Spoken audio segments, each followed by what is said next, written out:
Welcome to the Dadvengers podcast, sponsored by Connects, encouraging kids of all ages to think outside the blocks. Now, more and more dads want to be involved in their children's development, but sometimes it can be hard to find guidance and support. As a hands-on dad myself, I want to help create an aspirational image of fatherhood that we can all strive for through our variety of guests and their journey through parenthood. So let's talk, let's laugh, and let's share the things we find difficult and become the type of dads we really want to be. Today, I'm joined by a truly inspirational human being.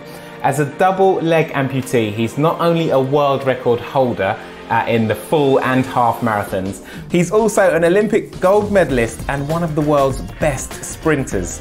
He's a father of two, and I'm honoured to have him here as a Dadvenger. It is, of course, Richard Whitehead MBE. Hi Nigel, how's it going? What an intro, love it. Dude, I'm so happy that you were able to come and join us for the podcast. No, it's a pleasure, and it's always good to talk to like-minded people that share those common goals and core values and learn from each other's experiences in the past as well. Definitely. So, before we get into it, I've heard that if I come up to Nottingham and I'm walking around, I might see a bus. And it is. I've heard that it is the Richard Whitehead bus. Yeah. What is it like having your own bus? How did that happen? I trained all my life to win this bad boy. Wait, is that the trunk of metal right there? The chunk of gold. That's solid, mate. Solid. It's a great coaster, mate. I tell you, it's a great coaster. And after 2012, all given all kinds of things.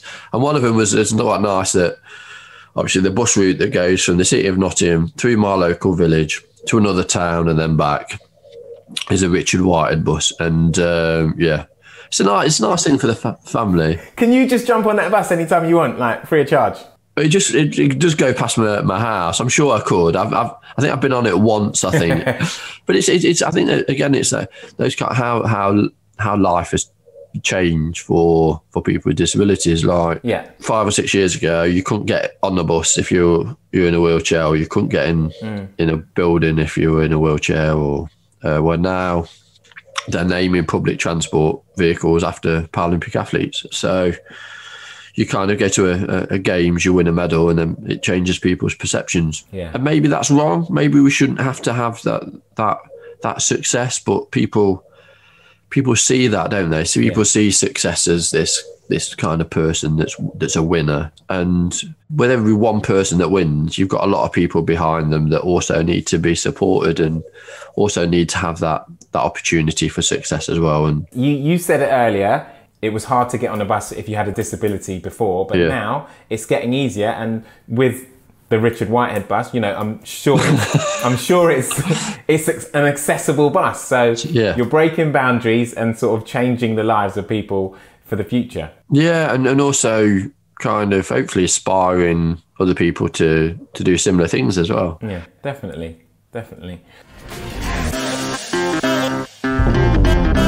You have 2 children, right? Yes, I've got a 7 and 5-year-old. My 7-year-old is Zara, and I've got a 5-year-old AJ, Andrew John. I'm going to ask you a difficult one. Which was the better moment? Winning gold medal at 2012 or birth of your kids? Well, birth of kids. No, not even after. I'll sum it up then. So obviously I'd spent, since I was probably 14, kind of challenging my energy into being the best person I could be. Yeah. And on the 2nd of September in 2012, I was able to deliver that performance that changed my life, and then having 80,000 people sing the national anthem to me. Yeah. And there's only 9 athletes, Paralympic and Olympic, that have won gold medals in that stadium. Yeah, incredible, dude. So to be part of that kind of history is something that I'd always treasure as one of my best moments of my life. Yeah. But then on the other side, bringing a life into this world and then being there, it's a cherishing moment that when you can share that with your partner, and the first cry of a baby is really precious, and it's something that hard to explain. Yeah, it's one of those things that it just consumes you, doesn't it? Yeah, definitely. And you kind of, however strong you are as a person, you always kind of break down in that emotion of like love for this thing that you've helped kind of bring into the world. And children are little people that push all the buttons, that challenge you emotionally, physically, mentally. My two definitely do. They both love life. AJ loves climbing. He's got an appetite like his dad, actually more than his dad. And Zara loves swimming. She had swimming on Wednesday, and like Tuesday night, she couldn't sleep. Literally, she's like, I'm going to swim tomorrow. I'm like, yeah. And that energy is something that I feed off as a parent. And we're always learning. And that's the important thing, that you evolve as a parent as you spend more and more time with the children, getting to know who they actually are. Yeah. Experiences with your children is a really important thing. And that's what 2020 has definitely given me. It's given me more time with my children. And it doesn't just enhance their life, it also enhances you as well. Oh yeah, definitely. It works both ways. My little girl Zara is autistic as well, and that has some challenges. Yeah. And what we found is that the autism spectrum and the autistic world, it's really precious, and it's something that I didn't know a lot about before I had Zara. And obviously when I was born with my disability. Yeah. So when I was born, I was dealt a card in life, and it was about utilising the resources around you and the people around you to be the best version of yourself. And for Zara and Andrew, you have that bundle of joy when they're first born, and whatever cards you're dealt at that point, you kind of get on with it. You mentioned you get dealt a hand and you kind of run with it. Are you giving her tools that you learnt along the way, and maybe some of them you learnt a bit later than you would have liked to have learnt them? I think when we see people with disabilities, I think it's all we put too many individuals, people, children, adults into boxes. Yeah. And because of that, because of those labels you put on people, you then instantly, you've got this stigma around, just because she's got autism doesn't mean that she's less able than anybody else. Everybody's got different colours, skin, religion, race, etc. And I think it's embracing the difference. Yeah. The able-bodied community is still a community that isn't forgiving, and I see it at the playground. Playground's very much an interesting environment where children will say, oh, look, there's a man with robotic legs, which I'd rather them do than a child go, there's a man with a robotic legs, and then the parent go, come here. Yeah. I had a really interesting conversation with one of my friends who's black, and I said, imagine if you went to the supermarket and a child went, Mum, there's a black guy, and then they did exactly the same to them. Yeah. And he said, yeah, I get it. I actually get where you're coming from there. Yeah. And as a disabled person, that's something I deal with on a daily basis. Yeah.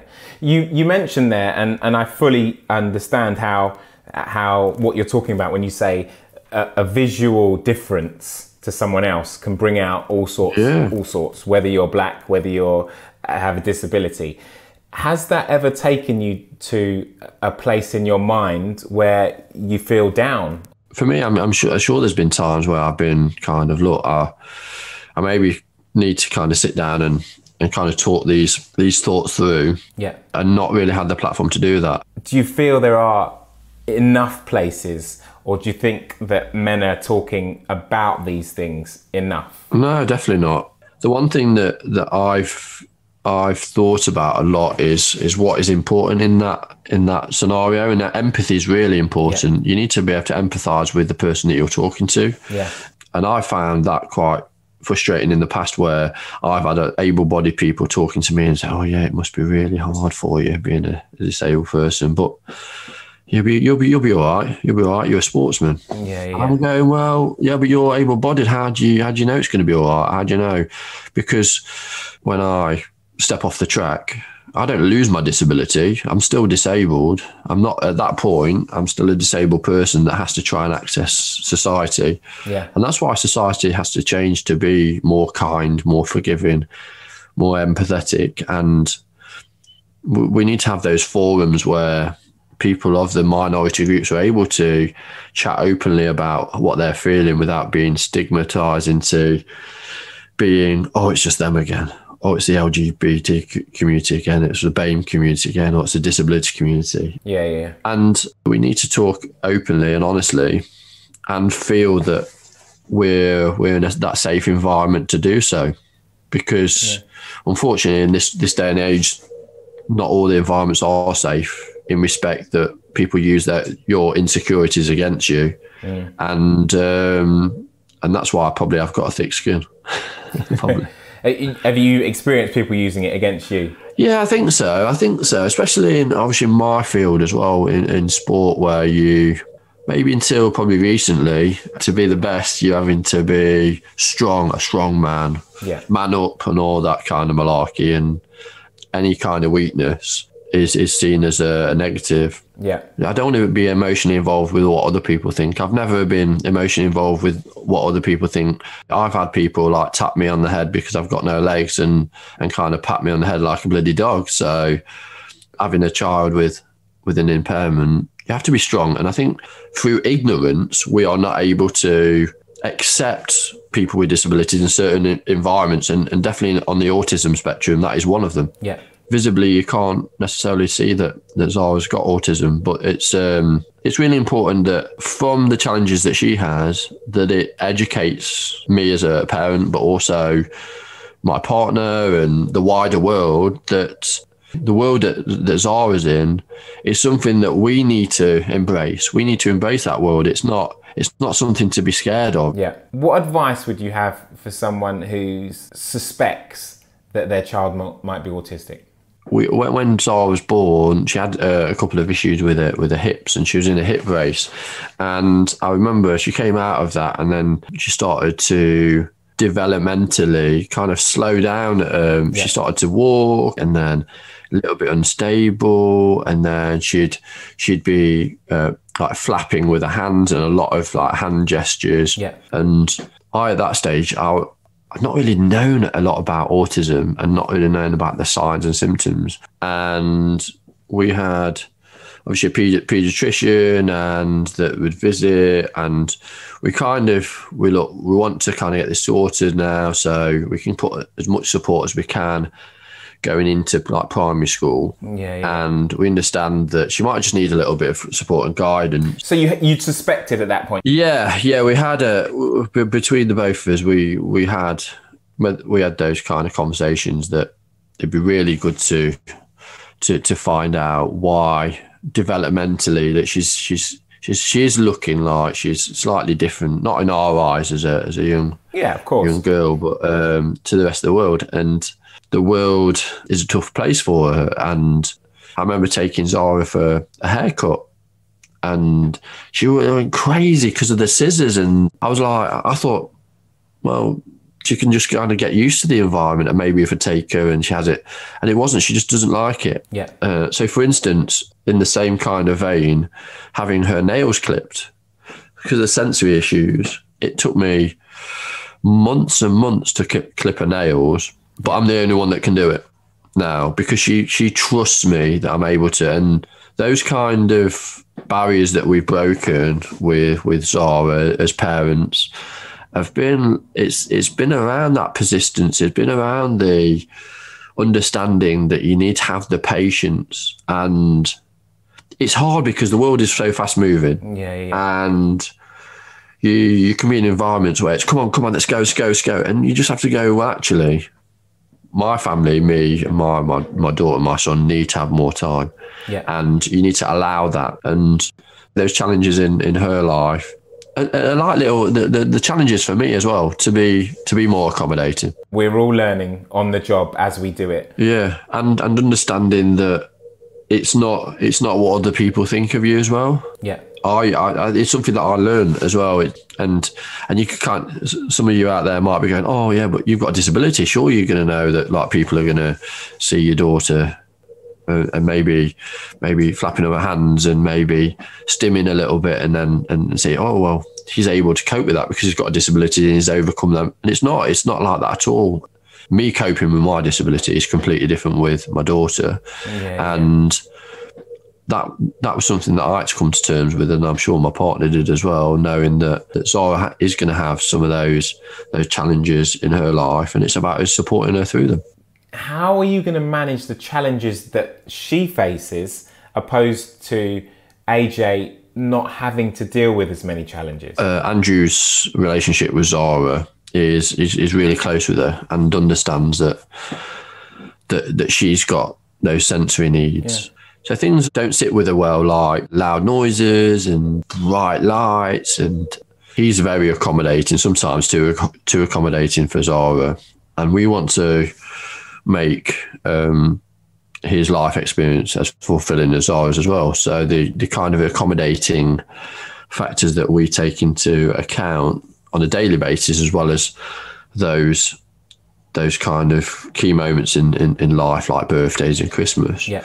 You have to make some kind of allowances that involves both Zara and Andrew, but maybe at different levels, and whether that's toning down a celebration or having a celebration that doesn't look like it's normal, like a birthday on one day maybe. Then you can have a birthday that's, you have in the morning, one morning, or you have a little something at the evening, but you don't it's not 24 hours of like celebration. Yeah. And also talking Andrew through, even though he's only 5, kind of saying that Zara may need a little bit more time to process the information or the environment, so that she has a positive experience. Did you have any other parents around that you could talk to about it, maybe that were going through the same thing? No, not really. No, and looking back at it, maybe it would have been an appropriate moment to reach out to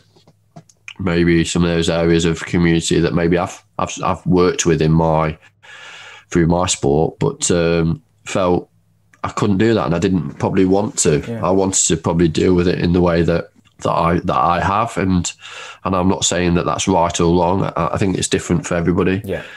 But if you feel you need to have support and you need to have time to talk to those health professionals or people that are in the same situation, I think it's really important to reach out and have those conversations. Yeah. It doesn't matter if it's just for reassurance or it's for a little bit of knowledge. There's always people out there that are willing to give you that support, and it's also so much better than the internet. Yeah. When you look at the disability community, parents wise, because I work with charities as well that support people with disabilities, the parents are all strong, like strong as nails, and you have to be, because the world is a changing place, and you've got to have pioneers in the world to change the world, and hopefully Zara becomes one of those and changes the world within her area, which is autism. I'm sure she will. She's got a dad like you. Thanks for saying that. That's nice. Christmas is just around the corner. Are you set for it? Are you and the guys set? Have you spoken to the big man, Santa, about what you're going to be getting for Zara and AJ? Generally, between us, we get the presents early, and then they always say, like Andrew or Zara say, I don't want that anymore, I want something else. So we need to make a bit of a change of presents and make sure that, because they're in February and January, their birthdays as well, we can always kind of shift things over to January and February. Split it up a bit. That's it, exactly, yeah.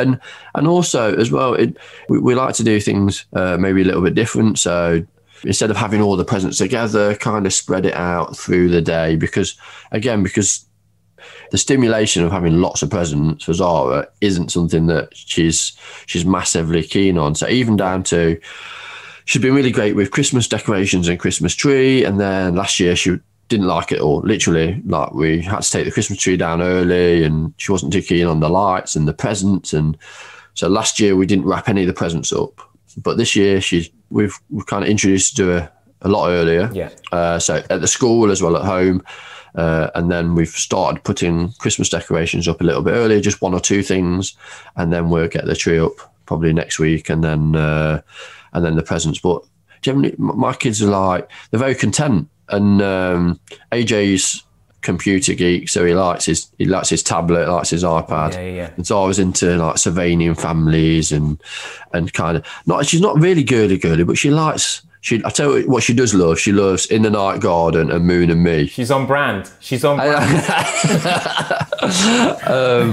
But the sensory side of what she likes, it's really nice because she's that exploring while she's playing as well, and we can both join in with that and make her experience what she wants as well, and have no expectations about what that looks like. I think sometimes as parents, you kind of go, oh, well, they're 7 now, so they need to have a bike, or they're 8 and they need to have this.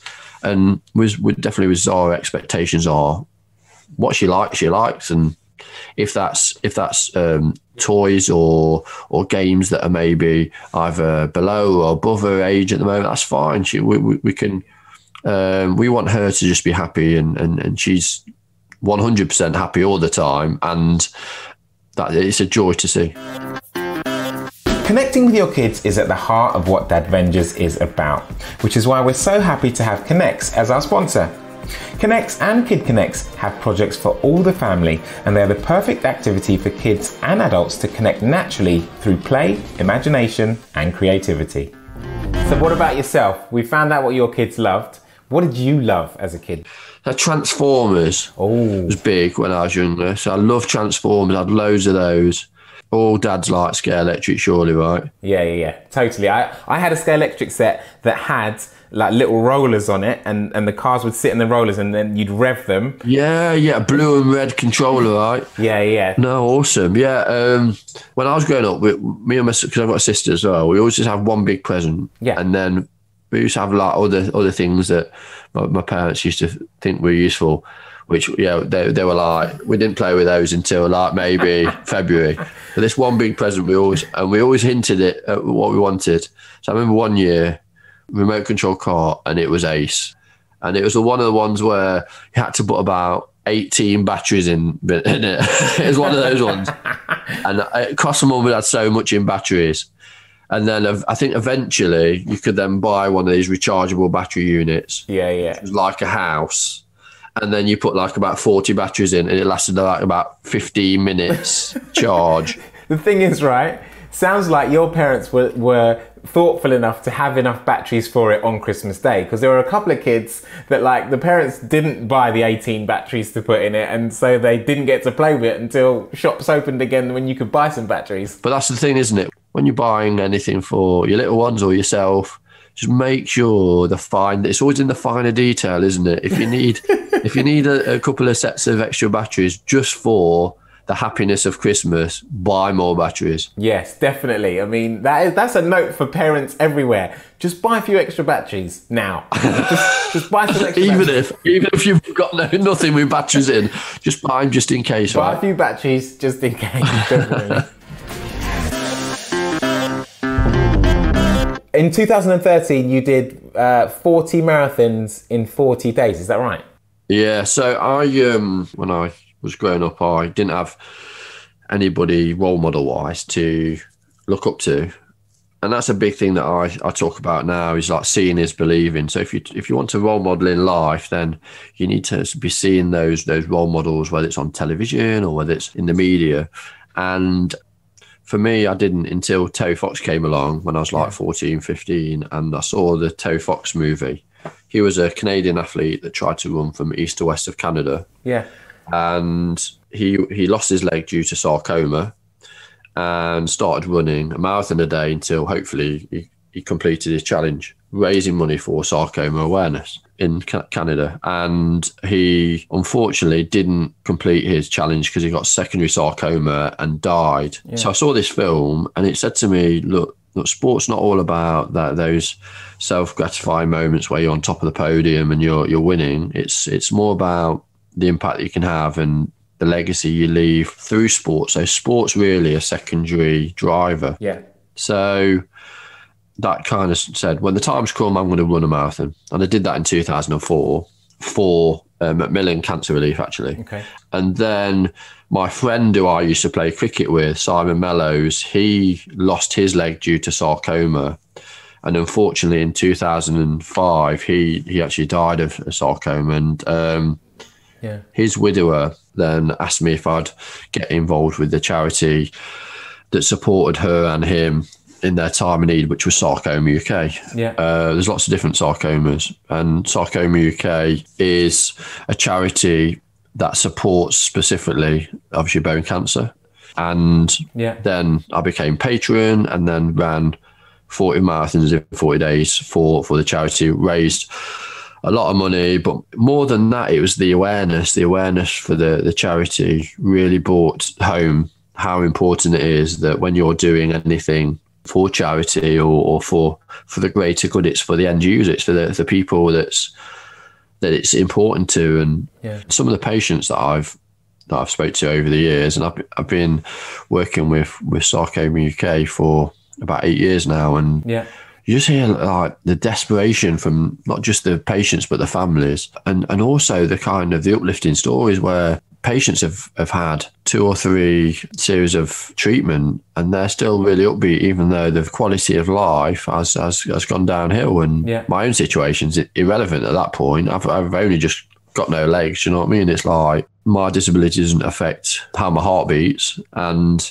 I remember having those moments when I couldn't continue on those 40 marathons, and Simon was in that box that was on my shoulder, that box that I opened of memories, and kind of saying, come on, Rich, you can still do it. And it's something that 2013, like 7 years ago, it seems like it was like last week, but it just shows that anything's possible, right? If you believe you can do anything, and if the cause is big enough and means a lot to you, just kind of go for it. And that was a big kind of defining moment in my life to say, look, whatever happens to you now, it's going to be easy compared with that. Oh, definitely. And for me, the charities thing is I'm doing that because I want to do it, and I've always felt that, especially now, I've obviously got with my daughter and my son, it's about showing them that time where you're giving your time, because it is really precious. But also that you do it with energy, because I think life is really precious, and a lot of people talk about that, but you need to understand that we need to not just think about ourselves, but obviously think about those other people that are less fortunate than ourselves. I totally agree with you. And ever since working on the Dadvengers sort of project, just the satisfaction that you get from helping people, because that's what the whole thing that this is about helping dads be better, providing support for dads, education, the whole side of it, and giving back to people in that way. There's nothing kind of more rewarding than that. And then the opportunity to be a voice. And it's not we're not saying we're experts. I think it's just the experiences we have guide us into having this opportunity to reach out to other people that maybe just need that 5-minute chat, or that little bit of confidence that everything's going to be all right. Because as we know, that those problems can get bigger and bigger and bigger, and then I've got big shoulders, but I can't handle all the problems on my own. And that's what's really important. We don't need to shoulder all that responsibility, and the opportunity to chat to like-minded people is really important. And I always say to some of the athletes that I do mentoring with, just like, it's really important to talk, and effective communication is really important, because that's how we know if we're feeling happy or sad, or we need to have that conversation about the future maybe. You said it just a little moment ago about anything is possible, and that's kind of the way you live. It's a life without limits, as it were. Is that what you instill in your children as they grow up? I try not to all the time, because literally I'd be like, they'll be all over the place, and there's definitely boundaries. I don't want to stay up to 10 o'clock. No, you're in bed at 8. So, but Dad, there's no limits, Dad. yeah. I bet you didn't, did you, when you were young? No, but you were going to bed at 8 o'clock. I think it's about being powerful as an individual, and have children with that understanding what their life can be, and having no limitations with what they believe is possible. And whether you've got a child with a disability or not, I think that's really important, that you encourage them to be who they want to be. And I think when I was growing up, maybe my parents kind of pushed me down the sports field because they felt that breached a lot of those stigmas around what can and can't be done as a disabled person, and that didn't always work with me. I swam until I was 21, and I hated swimming. I was like, I swam all over the world, but I still hated it. I was like, and it was just kind of, my dad used to take me swimming at like 5 o'clock in the morning, and then I used to go to school and then swam after, and I was like, Dad, I don't want to do this anymore. But again, it taught me a lot of good lessons, and those are the ones that obviously I take into being a parent. Is that it's about self-guidance and self-discovery, and kind of let the children kind of guide you in certain ways, but also showing them these like really inspiring individuals. And if you want to be an astronaut, or you want to be a sportsman, or you want to be a policeman, or you be the best person you can be. That's the kind of message that I say to my kids. I want you to be better today than you were yesterday, and treat people as you want to be treated as well. Yeah, of course. And understand that everybody's going to have a different opinion, but just listen. But just be a listening ear. Yeah, you have to. People have opinions, and I think it's stronger to be a person that listens. And you don't have to have the same opinion or think their opinion is right. But I think it's really powerful to be able to listen and then give them the opportunity and the platform to obviously talk about that. Yeah, I think some of the best things come out of when people disagree. When people if you've got the time to listen to people who think differently to you, some of the best things can be born out of that. And I think you need to surround yourself with people like that as well. Like, how boring is life if all your mates and your family all did the same, all think and believe the same as you? You'd be like, well, this is boring. It's like you need to have people that challenge you as well. Yeah, definitely. Did your view on things and your empathy for people change after you became a dad? Yeah, my children have got a roof over their head. I'm able to feed my children, and I'm able to offer my children all the love and care that I possibly can, and hopefully I'm able to give them as much as they want and more. But there's children out there that aren't in the same scenario that I'm in. And if I can have a small impact on other people's lives through the lessons I've learned, and hopefully embrace and maybe liberate some of these young people into saying, look, there's hope there. There's hope. And whatever challenge that you've got in life, there's people out there that are wanting to help you. And I think that's the reason why things have changed for me. And I'm not money motivated, and I've never been money motivated, but having kids, it's about those experiences, and I talk a lot about that, having those great experiences with the kids. And it's not about having £10,000 holidays in the Dominican Republic. We all like to go away with our kids, but it's more about those real kind of simple things in life that you can share with your children and make them smile and laugh and embrace what it's like to be a kid and have fun with them. And I see a lot of adults that they're passing their parenthood by because they're not listening to what the children want. And they're just chasing the pound signs that aren't relevant. You make a really good point. I mean, it is about family. It is about the little things. The things that you're going to remember later on are the little moments that you shared when you went to the supermarket together and fell about laughing in one of the aisles because something happened. You know, those little moments. My little boy reaches in and grabs a cucumber and starts eating it. Exactly. Exactly. It's those moments, those family moments are the ones that we take with us, I think, onwards and upwards. We're on a podcast here. You have a podcast as well, is that right? Track and Ball. Yeah, Track and Ball. Ellen White, England footballer, leading goal scorer. She plays Man City at the moment. Great individual that has a passion for, like myself, equality and diversity. She wants to not just hear about sporting success, but about what it takes to be a successful sports person, and how the guests can interact with the public by passing on those little trinkets of knowledge and how that can filter down into their lives. So who have you had on so far? Becky Adlington. Oh, wow. We've had, who can I say? Oh, it's all on the download. Yeah, Becky, Greg Rutherford. We've got Tatiana McFadden, who's a Paralympic gold medalist, 17 medals she's won. Wow. Ronnie O'Sullivan. And then some other cool people that you might have heard of. Somebody called Tom Daly. I don't know if you've heard of him. Of course I have, mate. Wow, you've got some amazing guests lined up. Very good stuff, dude. You've achieved so much. World records in marathons and sprinting, and you were even awarded an MBE in 2013. You must be so proud of what you've achieved. Yeah, no, I cherish life, and because of those kind of, I met so many like empowering people that have definitely sculptured what I think. Yeah, I talk about seeing is believing. Yeah, in the respect that if you've got that opportunity, you need to be receptive to the people that are actually watching you.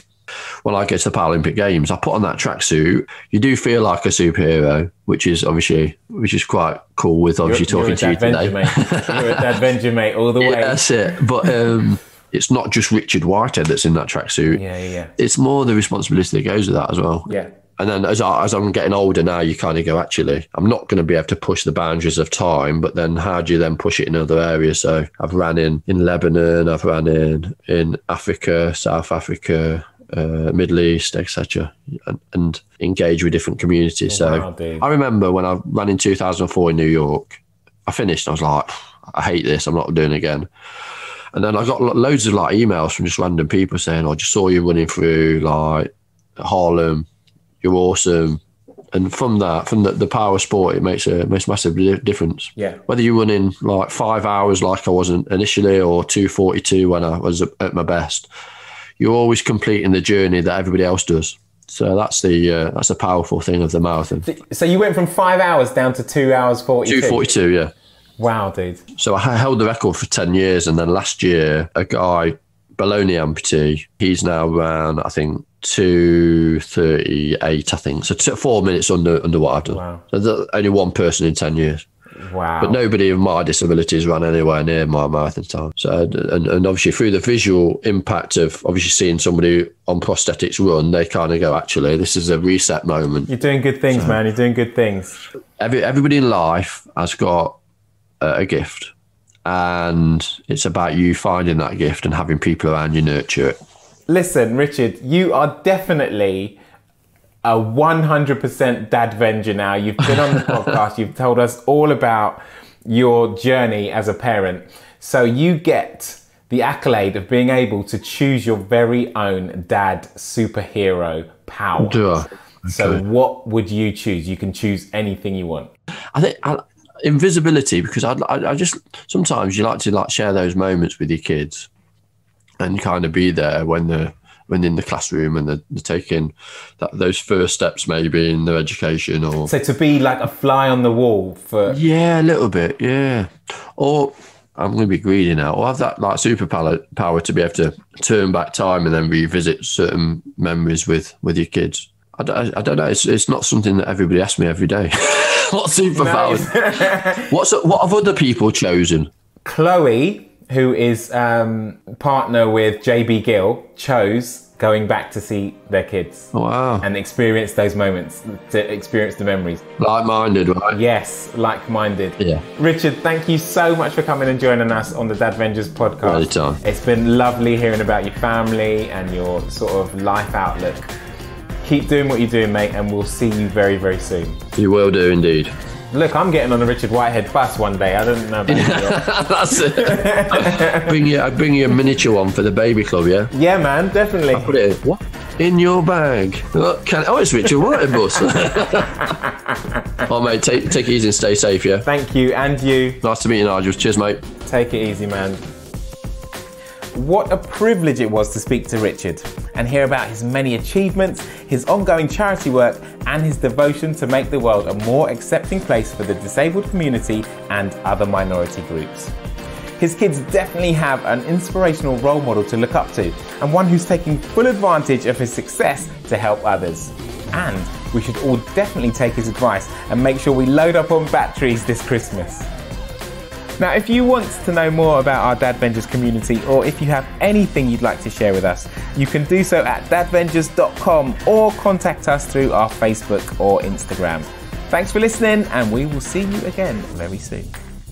This has been the Dadvengers podcast, sponsored by Connects, encouraging kids of all ages to think outside the blocks.